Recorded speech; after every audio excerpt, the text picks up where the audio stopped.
ഗൾഫിൽ വന്ന സമയത്ത് ഞങ്ങളൊക്കെ സ്വർണം വാങ്ങാൻ വേണ്ടി പോയിരുന്നത് നമ്മളെ രാമേന്ദ്രനേട്ടന്റെ സ്ഥാപനത്തിലാണ്.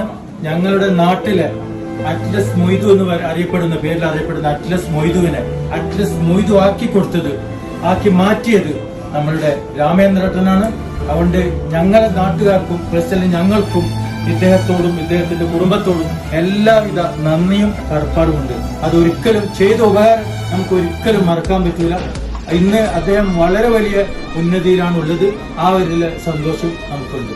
പറഞ്ഞത് ശരിയല്ല? വളരെ സലാം പറഞ്ഞതിൽ എനിക്ക് ഇത്രയും നല്ല വാക്കുകൾക്ക് നന്ദി പറയട്ടെ. അതിലൊട്ടും അതിശയോക്തി ഇല്ല എന്ന് തന്നെയാണ് എനിക്ക് തോന്നുന്നത്. ആ ഒരു കാലം ഉണ്ടായിരുന്നു, ഇനിയും വരും.